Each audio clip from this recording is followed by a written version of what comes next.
Hello and welcome back to my channel. My name is Hannah and this is Jar of Fireflies. Here I make videos all about my life as an Orthodox Jewish homeschooling mother of 4. And today I'll be answering your questions. All right, folks, yes, we are doing a Q&A today. I've been getting a lot of questions lately, people asking me to do another Q&A, so here we are. I put out asking for questions, and boy, did you guys deliver as always. There's over 100 questions that you guys submitted, so we will obviously not get to them all in this video, but I will get to what I can, and we'll do a part 2, maybe a part 3? I don't know. We'll just see how the questions go, but let's dive right in. All right, so the first question, would you be able to do a video about going to bathe in the mikvah? Is it where you go once per month before your wedding or birth of a child? It would be great if you could film what it looks like inside, but if you could explain again what it is for and the meaning behind it, thank you. Okay, that one is such a huge question. Okay, so first of all, I am never going to film myself going to the mikvah, like the night that I go to the mikvah. I'm never going to film that. That's a very private, personal time. I want to be in like a certain headspace. There's a lot on my mind that I got to remember as I'm preparing. And it's a really big, important mitzvah for women, important commandment for women in Judaism. So I really just want to be focused on that moment. So that's not something I would ever film myself going to. That said, I am planning to film a tour of our mikvah, and I am super duper excited about that. So I will film a tour, and then in that video, I will explain more about why we use the mikvah, what it's all about, just kind of the whole thing. And then you guys will get to see the mikvah here in Dallas and just how amazing and beautiful it is. So I will explain more about mikvah in that video just because if I start explaining it now, I think it would take up the whole video. But just know, again, this is something I've been saying I'm going to do for a long time, but then of course I had baby Firefly and things all just kind of got thrown off, and now we're kind of getting back into a bit of a groove, and I have gotten permission to go and film the tour of the mikvah, so I just kind of need to set up a time to go by and do that and make that happen. So yay, it's coming, and stay tuned. Okay, next question. How do you know what restaurants are kosher? Is it something that restaurants put out to declare themselves kosher, or is it just word of mouth? Okay, great question. For me to find out if a restaurant is kosher, so here locally, I just sort of know because people are like, oh yeah, that's where we go eat. So it's just I don't know, because I live here, it's just sort of what I know. That said, if I'm traveling or anything like that, I will look for the local agency that handles all of the kosher things in that city, and they will always list on their websites about the kosher restaurants. And a lot of times the Orthodox synagogues will also have like a tab on their websites that will say something like, you know, Jewish life in Atlanta or whatever city they are located in, and it will list there about restaurants and things like that so that it's easy for visitors to come in and see where they can eat. Now, as far as locally, of course, I know which ones are here just because I've been living here for so long, but I also sign up for updates from our local koshering agency. So I sign up for updates from them, and that way they'll send out updates, emails if there's any issue with certain foods, or if a restaurant is no longer kosher, or if a restaurant is now kosher that wasn't before. So that way I'm just kept really up to date on everything that's happening as far as kosher things where I live. Okay, next question. What is your daily highlight or a moment in your routine that brings you peace or joy? So probably I would say like my morning time. I wake up earlier than the rest of my family, and that's just a quiet time for me. I make my cup of coffee, I do my tefillah, my morning prayers, and that's just kind of like a quiet time for me. And then if I have extra time, I will sit and learn, and it's just, it's really, really nice. I really love that time. I keep the lights out usually. At this point, I'm doing it sitting next to baby Firefly because I'm kind of waiting for him to wake up.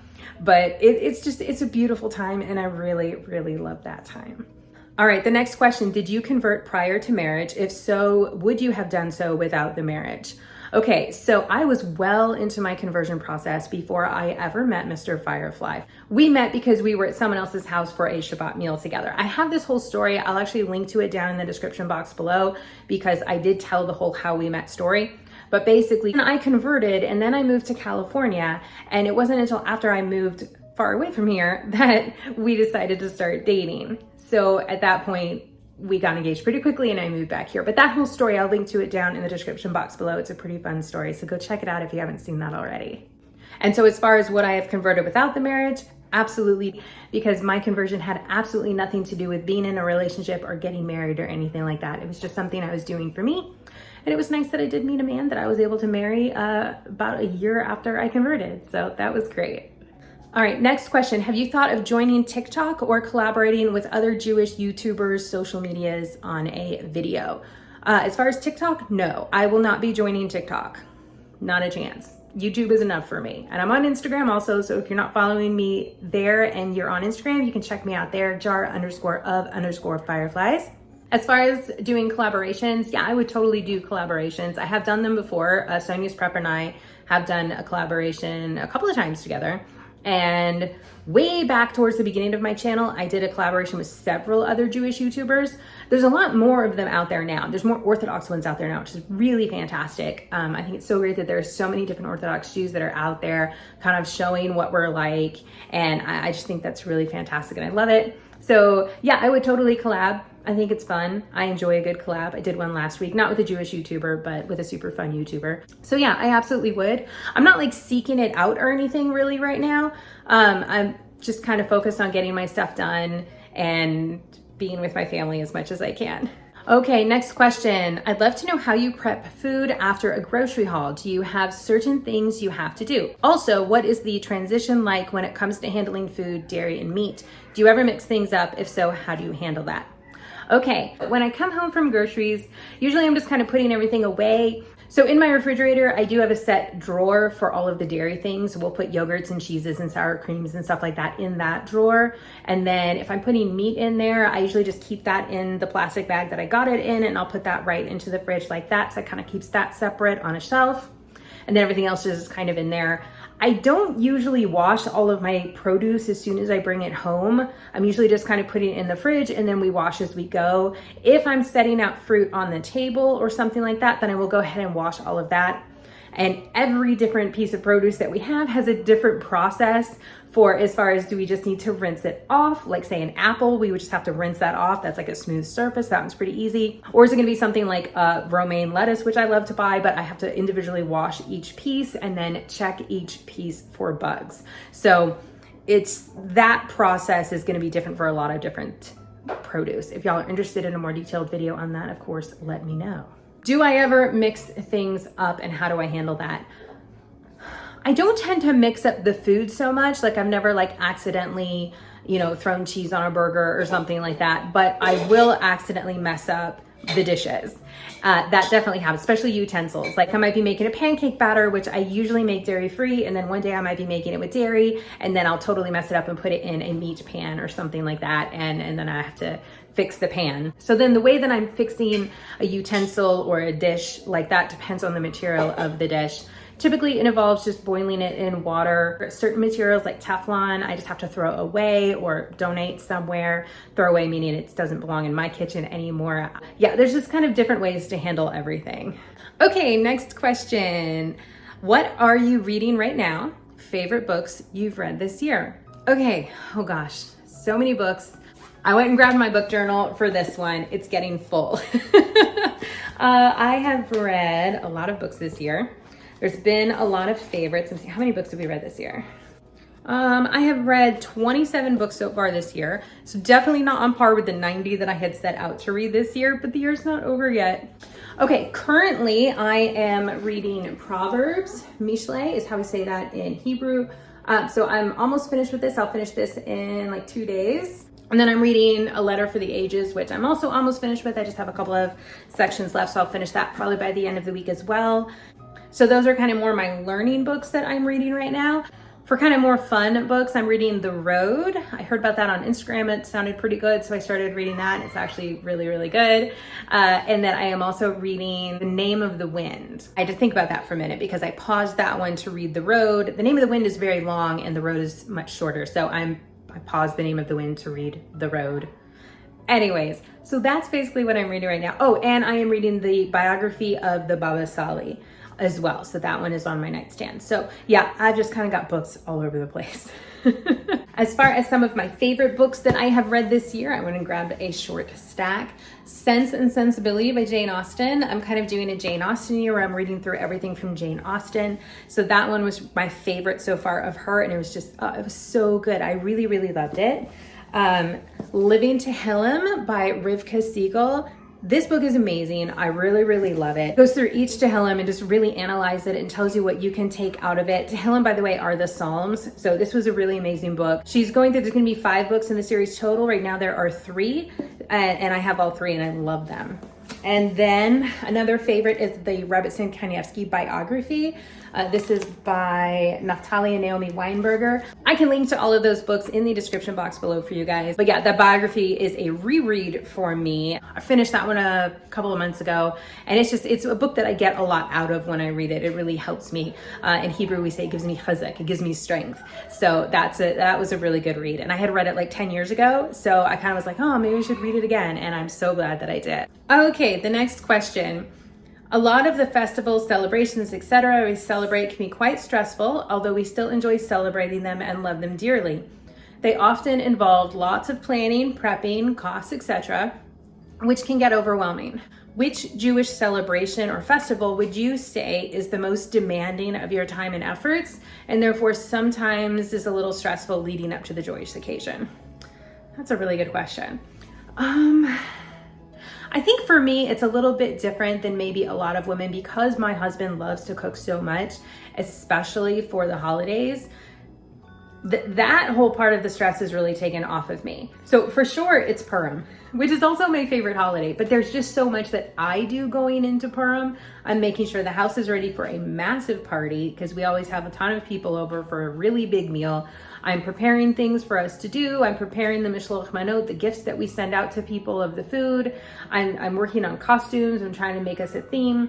So there's a ton of work that goes into that on my end. It's really fun work. I enjoy it, but there is like stress of like, am I going to get it all done in time? Am I going to, like, is it going to be within the budget? Is it going to work out the way that I want it to? All those things. So for sure, yeah, Purim, which is also just one of my favorites. It's so much fun. All right, next question. I'm very curious about what the Jewish faith believes about the afterlife. Aside from wanting to be pleasing to God, are there consequences for doing wrong, sinning, breaking a law? Do you believe in heaven, hell, and evil? Thanks so much for opening up questions. I've learned a lot from you. Okay, so I am really not the right person to ask this question to. I have not looked into things like the afterlife, really. We're very focused as Jews on living our life right now and doing right now what God wants us to do. Like that is definitely the focus of our living. So thinking about the afterlife is just not something that we talk about that much. We're just really focused on doing the right thing now, doing what God wants us to do now, here, while we're living. That said, there definitely is a concept of the afterlife and having reward for obeying commandments here. But as far as that goes, like we don't know exactly what that is. Like we don't know what is the reward for me waking up and washing my hands every morning. Like I know I'm supposed to wake up and do that, but I don't know what the reward is for that. I know I'm supposed to keep kosher, but I don't know what the reward is for keeping kosher. So again, we're just doing it because we know God wants us to do it, and eventually there will be some sort of a reward. But there are also consequences, of course, for not doing the right thing. So, but again, we don't know what these things are. So I'm sorry, I just can't really answer that question very well. There may be somebody who knows much more than I do who could answer that question. I don't know, but for me, I for sure don't know. But I can say, like I said, our focus is on living here and doing the right thing here. Okay, next question. What is your favorite and unique quality about each of your children? That's a fun one because I love my kids. Okay, so I guess we'll start with the youngest and go to the oldest. So baby Firefly is he's just a happy baby, he's got this great smile. I love the way he's imitating everybody right now, and he's just exploring the world, and it's just really fun to watch him do those things. Next up, little dude. So little dude he just loves to learn. He loves to learn literally anything. He's super smart, and I really love that about him. I love that he'll just pull a book off the shelf and he'll be like, read it to me, or learn this with me, or teach me this, like all the time. So that is really, really fun because I too love to learn. So it's really fun to see that in him, and that is something we can really share and do together. My daughter is very crafty, and she's a great problem solver. And I think those two things really go hand in hand. So she's really good at finding solutions to things, solving the puzzle basically. And she's so creative when she's doing like craft activities that she just makes up on her own. And it's really fun to see what she comes up with. And then for my oldest, he is just such an adventurer. I've always called him my adventure buddy. So he's always the one who's like, yeah, let's go backpacking, or let's go camping, or let's go fishing. Like, he loves being outdoors. He loves doing all the fun activities. All the kids, of course, share all these qualities, but like in particular, this is something that really shines from each one of them. Okay, next question. When you say your blessings over food or drink, is there a time limit? Example, you're having a LaCroix and say the blessing, take a few sips, and then you have to work on a project for an hour. Would you say the blessing again and finish it? Great question. Okay, so if I was starting a drink and I knew I was going to be taking a break, then I would say the after blessing for drinking that. And then, because there are blessings before we eat or drink, and there are blessings after we eat or drink. So I would drink, and then I would say the after blessing, and then when I come back to it an hour later, then I would say the blessing again. Because anytime I've said the after blessing, then even if it's 10 minutes later I decide I'm thirsty again, I would say the blessing again to drink that drink. If I totally just like forgot about it, like if I put my drink down, here's an example. Like if I put my coffee down in the morning and I realized like an hour later, I just forgot about it. At that point, I probably would go ahead and say a different blessing, because if I've forgotten about it, that means that I've really probably like left the room and gone and done something else. And it's just, that's a mistake that I made, that I should have said the after blessing. I shouldn't have just left the room and gone on. So there's that. Okay, next question. Would you ever want to travel to Europe and maybe Finland? So I have been to Europe before. I super loved it. I've been to Italy, and well, I had a super long layover at the airport in Switzerland. So I did get to enjoy some views, at least from the airport. So I did get to explore Italy for a while. As far as going to Finland, I think that would be super fun. I think Finland looks really beautiful. I think it would be really fun to see the northern lights out there, see some reindeer, like all kind of things like that. I think that would be super duper fun. I wonder if reindeer are kosher. That would be interesting. Anyways, for anybody who doesn't know, they sell reindeer at the grocery store in Finland. It's like a normal thing. At least I think it's a normal thing. I've seen pictures of it from people I know who've lived there. Anyways, I think Finland would be a super fun place to visit. I know that they have a Jewish community there. I have met some girls who were visiting from Finland, from Espoo. So that was super fun. And they came to our shul, our synagogue, for Shabbat, and I got to chat with them. So yeah, I think it would be super fun. I would love to just travel more. I love traveling so much. I would love to see the entire world, but there's only so many days in my life. And of course, I've got my family here, and traveling's not in the budget right now. So maybe someday. But first, I've got to get to Israel, because I still have not been there yet. All right, next question. Do you miss Christmas or the spirit of Christmas? How do you feel when you see the build up to Christmas happening around you in December? Okay, so I don't miss Christmas, and I especially don't miss all of the decorations and all of the pressure that I feel like comes with Christmas. As far as like the spirit of Christmas, I think that's a really beautiful thing. I think when people get more cheerful at a certain time of year because of a certain holiday that they have going on is really a lovely thing. And you know, I think people are who celebrate Christmas tend to be very giving around that time of year. You know, I think that's really wonderful. That said, we have those same things, of course, in Judaism. So I don't feel like I'm missing anything. I feel like it's just, I have those same things in my life now, just in different ways. I do miss being able to celebrate all the holidays with my extended family. Of course, that I do miss. It would be nice, but it's just, that's not the life that I chose. And anytime you say yes to one thing, you're saying no to something else. So it is what it is, and that's okay. Okay, next question. What's the chore you hate the most? Which do you actually enjoy? So I don't really enjoy laundry. That is not fun. Laundry is not fun at all. And emptying the dishwasher is probably my least favorite thing to do as well. So either anything regarding laundry or the dishwasher, unloading the dishwasher. Loading the dishwasher I find to be quite fun. I really enjoy just cleaning the kitchen in general. Like anything to do with just tidying up the house is probably my favorite thing. I love to tidy up because there's such this visible difference in how things look from the before to the after. Like, okay, we're just gonna show you guys my kitchen right now. Yeah. So yeah, that's my kitchen floor right now because baby Firefly comes in now, opens up all the cabinets that he is allowed into, pulls everything out, and just has the time of his life. But yeah, tidying up in general is really fun for me, or like cleaning the windows. Anything where you have that like immediate gratification is really, really fun. Next question. You may have answered this in the past, but how difficult was it for you to learn and put into daily practice the rules of the Jewish faith? So this is part of why the conversion process is so long, so that you can spend all of this time learning and starting to put all of these things into practice in your life. So I don't know how long it really took. I definitely feel like I'm still learning some new things all the time. My husband and I will sit together and learn halakha, Jewish law, particularly as it pertains to like daily living, because I'm sure that there are holes, there are gaps in what I know, that there has to be. Well, there are, because we filled some of them already. You know, there's just like little things that I don't know because nobody ever told me, because a lot of people who are raised Jewish their entire lives, they just sort of assume, well, of course you know this thing, you know, but like we don't necessarily know all of the things. So I do spend a lot of time learning and trying to make sure that I'm doing everything that I can, because just because I don't bother to learn, like that's not an excuse to not do something. So I do actively try to learn so that I can fill in any of those gaps and just try to do all the things. So yeah, I'm still learning, basically. Okay, I think we can get through a few more. All right, next question. What is your favorite mitzvah? Okay, so a mitzvah is a commandment, things that we have to do. My favorite, I think this probably definitely changes over time. Probably my favorite right now is definitely tefillah, prayer. I am really having a very strong connection to prayer right now. And that is, of course, something that I'm obligated to do. And I love it. I love my quiet time in the morning, like I said earlier, that I spend in prayer and having that moment of connection with God. Like, it's a really beautiful thing. And I really, really love it. All right, next question. You talk a lot about your love for nature, hikes, camping trips, and spotting different types of animals. What time of year is your favorite?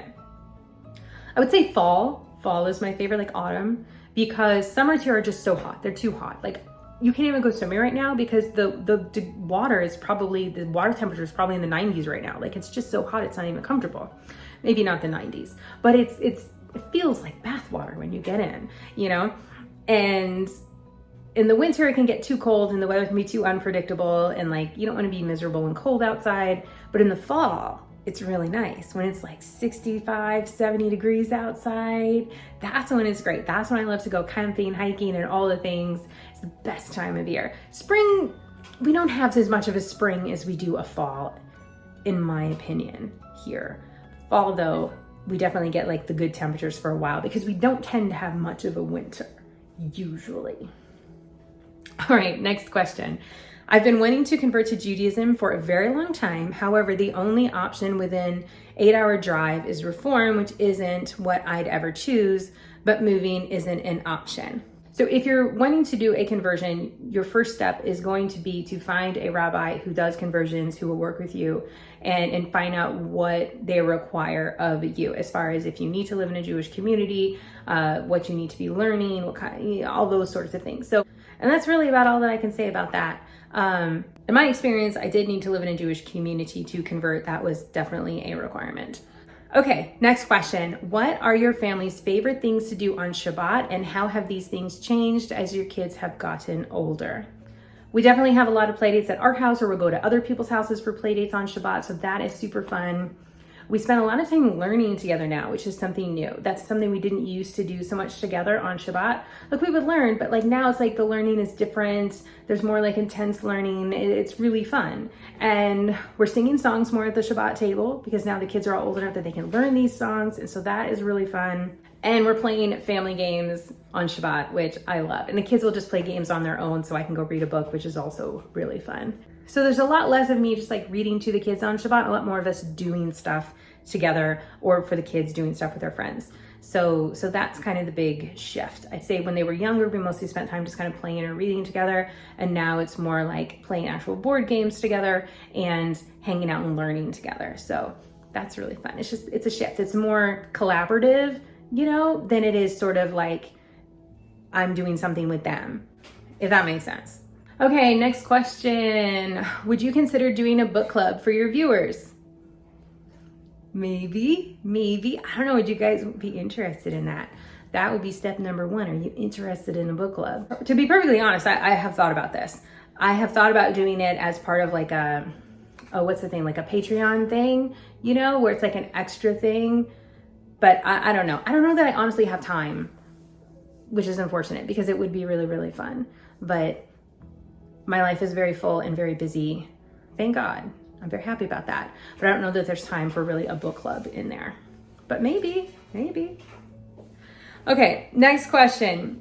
Do your parents ever participate in your religious celebrations? Yes, they do. Next question, favorite smells?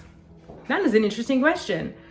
I wasn't expecting that. Okay, I love the smell of fresh baked bread. I love any kind of like vanilla candles smell really nice.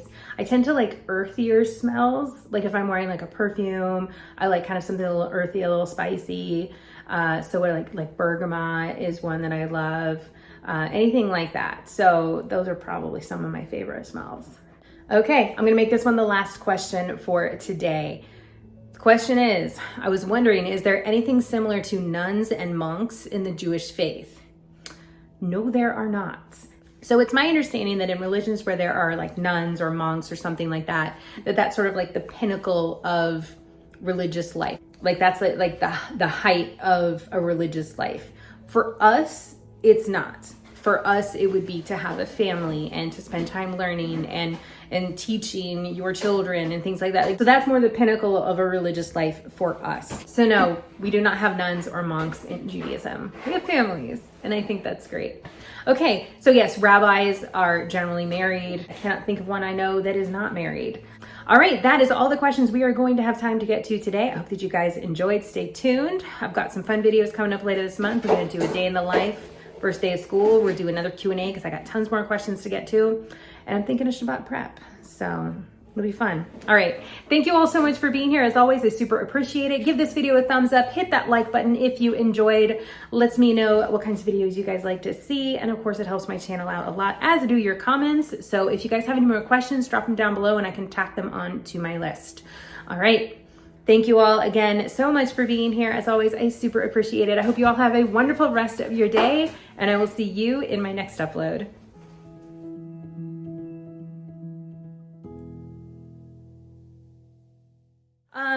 Filming inside of a mitzvah. Okay, so first of all, I love the smell of fresh